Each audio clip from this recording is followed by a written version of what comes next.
Jota, a paz do Senhor. Quero louvar a Deus pelo privilégio que estamos tendo de, nesta hora, estarmos diante do Senhor para compartilhar uma palavra que entendemos vindo da parte do Senhor para o nosso coração. Mais uma vez, eu quero chegar até você para compartilhar a palavra de Deus. Nesse tempo em que estamos em isolamento social por conta do coronavírus, Covid-19. E eu quero convidar você para lermos a palavra do Senhor no livro de Ruth, capítulo 3, versículos de número 11 e o 18, que diz assim: Agora, minha filha, não tenha medo. Na cidade, toda a gente sabe que você é uma mulher direita. Vou fazer tudo que me pede. Versículo 18. Então Noemi disse: Agora, minha filha, tenha paciência e espere para ver o que vai acontecer. Meus amados irmãos, ao ler esse texto da palavra do Senhor, o Senhor trouxe uma palavra de consolação, de fé e de esperança ao meu coração. O livro de Ruth, ele traça um retrato realista da vida, com seus contratempos, e nos mostra como a fé e a fidelidade ensejam a Deus oportunidades de converter a adversidade em triunfo, em bênçãos. Isso nos faz entender que transtornos humanos são oportunidades para Deus realizar seus grandes propósitos em nossas vidas. A família, em destaque no texto, precipitou-se em buscar uma solução humana e imediata. O texto vai nos mostrar que eles escolheram o caminho mais fácil. E nem sempre facilidade significa acerto e eficiência. Os planos humanos, fora da vontade de Deus, geralmente são frustrados. Aqui, eu entendo que tomar decisões sem consultar a Deus é seguir sem sua direção, é fazer escolhas que poderão não ser bem-sucedidas. Escolher os caminhos mais fáceis na hora da adversidade nem sempre é a decisão mais segura. Eu digo isso porque entendo que a nossa confiança precisa estar no provedor, mais do que na própria provisão. Quando as coisas nos faltam, precisamos nos alegrar em Deus, como o profeta Abacuque, que diz ainda que a figueira não floresça, nem haja fruto na vide, o fruto da oliveira minta, e os campos não produzam mantimento, as ovelhas da malhada sejam arrebatadas, e nos currais não hajam vacas. Todavia, eu me alegrarei no Senhor e exultarei no Deus da minha salvação. Esse versículo, queridos, gera em nós uma convicção. A adversidade, a crise, não dura para sempre. No meio daquela crise que aquela família estava enfrentando, Deus aponta uma saída e se lembra do seu povo para restaurá-lo. O versículo 5, a parte C, diz que o Senhor tinha ajudado, lembrado, visitado o seu povo, dando-lhe alimento. Atentemos, porque esse versículo nos faz entender que quando nós estamos passando uma adversidade, o Senhor nos ajuda. Sozinho, não conseguimos. Mas Deus nos ajuda. E eu convido você, em meio a essa crise que estamos passando, a adorarmos ao Senhor, porque nós contamos com a ajuda de Deus. Quando estamos dentro da vontade do Senhor, o texto nos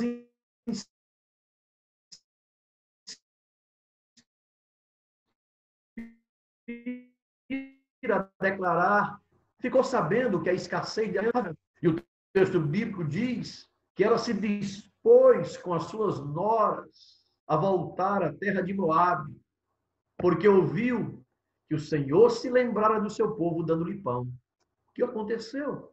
Noemi ouviu que Deus visitara o seu povo e creu. Eu quero convidar você a crer que Deus há de nos visitar com uma providência em meio à situação que estamos passando. Aqui eu aprendo que devemos ser atraídos pelo agir de Deus. A minha oração é para que sejamos envolvidos pela manifestação de Deus em nosso meio.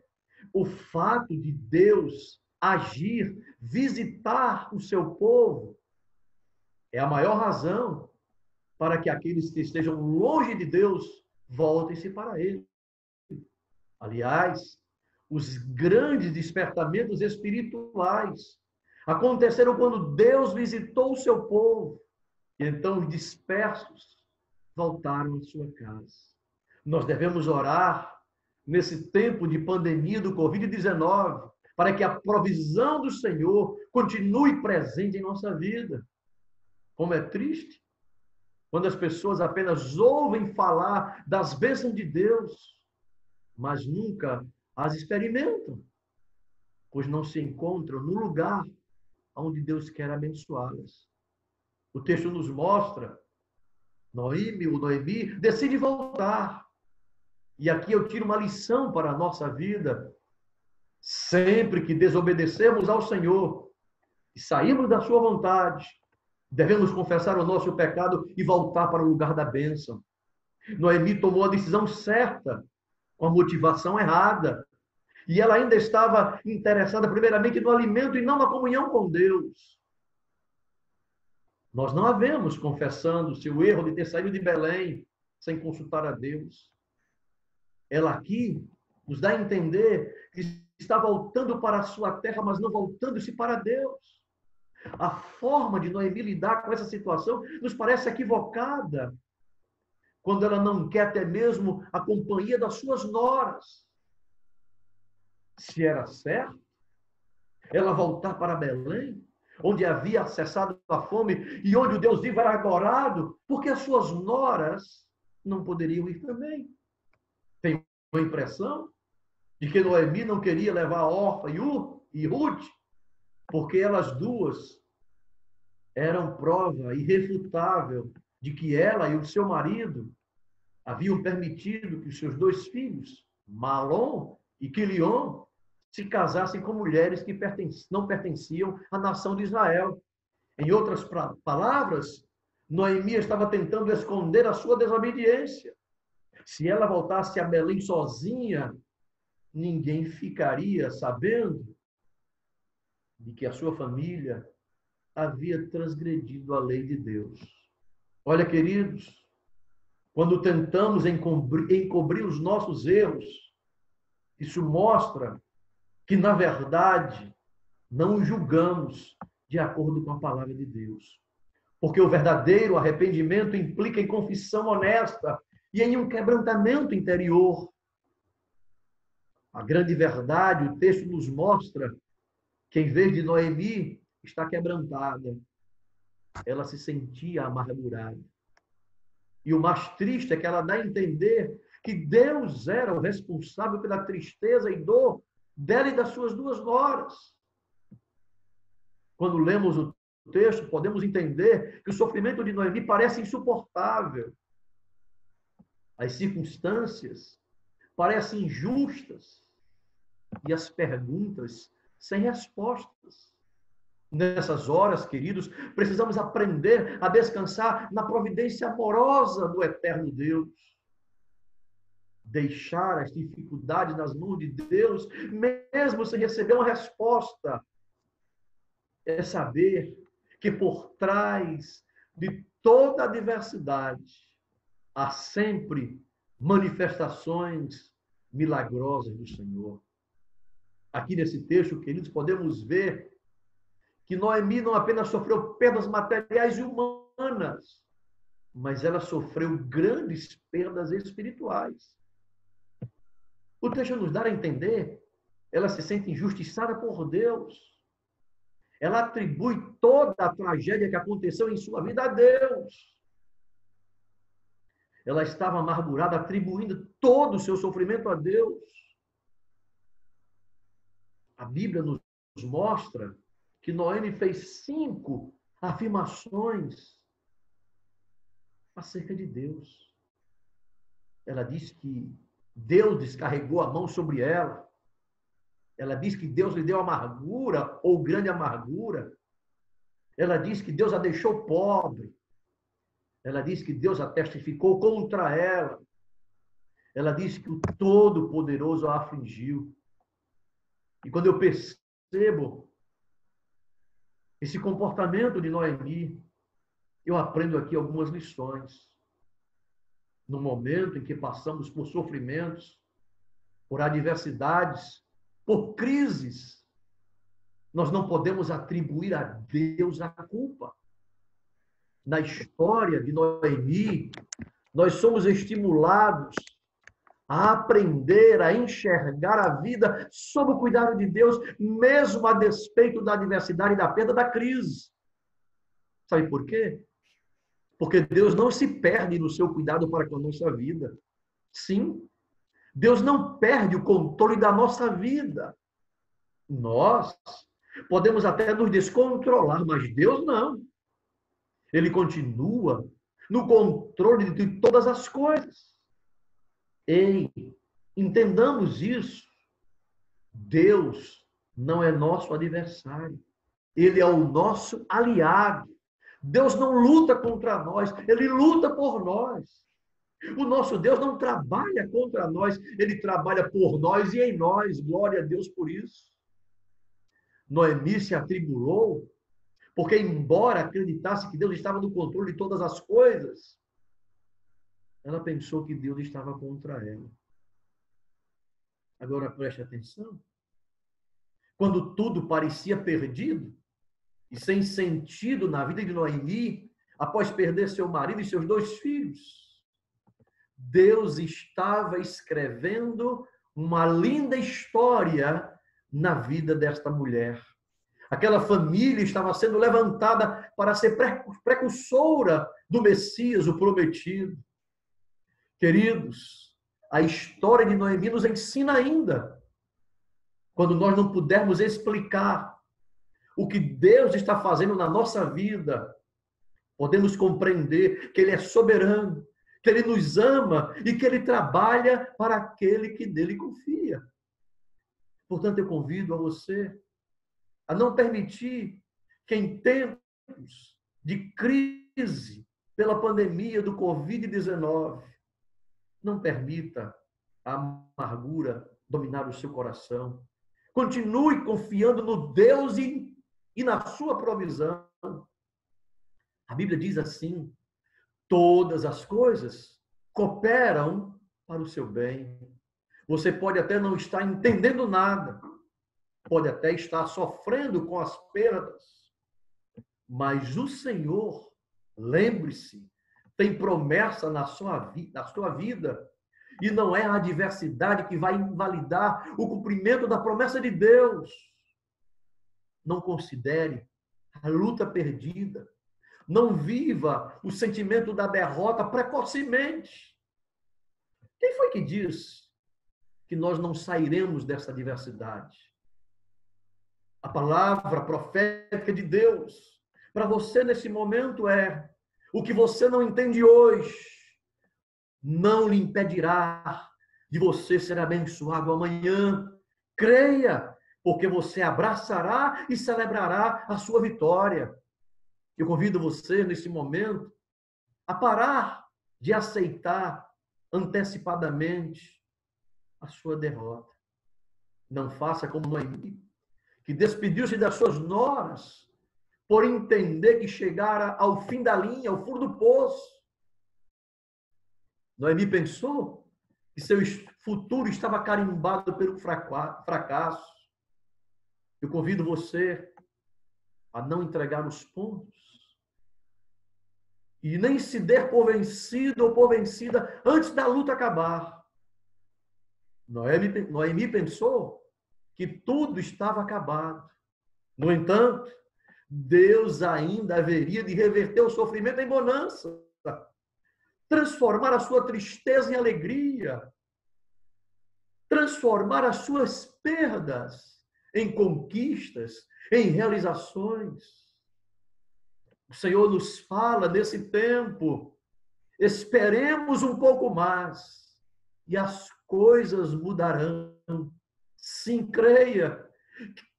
creiamos que Deus vai mudar o que precisa ser mudado para que a sua promessa cumpra em nossa vida. Queridos, jamais devemos perder a esperança do milagre, porque milagre não se explica, milagre se vive. Não podemos pôr limites ao poder de Deus. Noemi perdeu a esperança porque ela achou que a sua idade avançada era uma limitação absoluta à intervenção milagrosa de Deus. Olha, quando uma pessoa perde a esperança, ela se abate, porque ela não encontra mais razão para lutar. A esperança é a força que nos impulsiona a ir adiante. E a palavra do Senhor para nós nesse momento está no livro do profeta Jeremias, capítulo 31, versículo 16 e 17, que diz: há esperança para o seu futuro. Sim, eu trago para você esta palavra do Senhor nesse momento. Há esperança para o seu futuro, há esperança para o nosso futuro. Eu quero concluir dizendo a você que as nossas leves e momentâneas tribulações se converterão em um eterno peso de glória.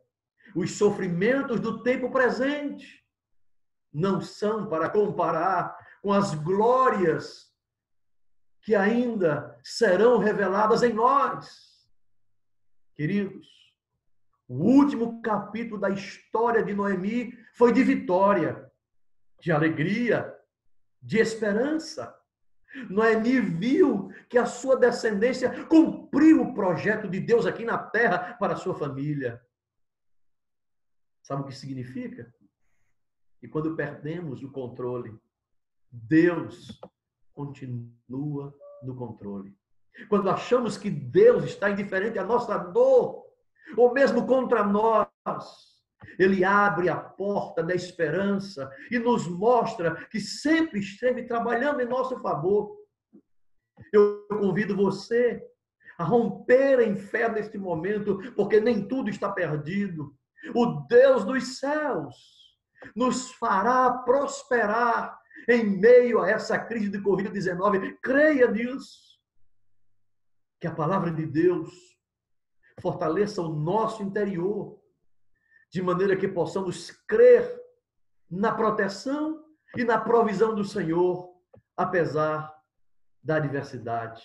Nem tudo está perdido. Deus ainda intervém na nossa história. Eu quero orar por você neste momento. Mais uma vez, levantar a minha voz para orar ao Deus dos céus, pela sua vida, pela minha vida. Pai de amor, Pai de eterna misericórdia, nós estamos aqui, Senhor, na tua presença, diante da tua palavra, Senhor, que nos faz entender que o fim não chegou, que não está perdido, Senhor, nada na nossa vida, porque a nossa vida, Senhor, está em Ti.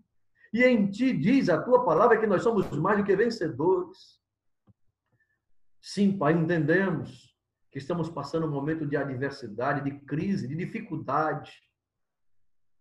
Mas nós declaramos, Pai, que nós também cremos que apesar da adversidade, Tu estás no controle. Apesar da adversidade, Tu tens a solução. Apesar da adversidade, Tu podes intervir segundo a Tua vontade. E é crendo no Teu poder ilimitado sobre tudo e sobre todos que nós oramos e clamamos pela Tua intervenção, pelo Teu socorro. Pai, nos ajuda nesta caminhada em direção à vitória, de maneira que não venhamos a desvanecer na fé, mas que os nossos olhos estejam em Ti e assim possamos, Pai, declarar: só o Senhor é Deus, só o Senhor é Deus. Pai de amor, Pai de bondade, nos guarda, nos livra de todo mal. Vem com a Tua proteção e provisão sobre nós. E assim, Pai, em Cristo Jesus, nos faz mais do que vencedores. Abençoa a nossa família, Pai, os nossos familiares. Clamamos pela tua bênção na nossa cidade, no nosso estado, no nosso país. Pai, em nome de Jesus, manifesta de forma sobrenatural, de maneira que todos possam declarar que só o Senhor é Deus. Assim, Pai, confiando em Ti, nós oramos e por fé já te agradecemos em nome de Jesus. Que Deus te abençoe, que o Senhor faça resplandecer o seu rosto sobre ti e te dê a paz. Um grande abraço na paz de Cristo Jesus.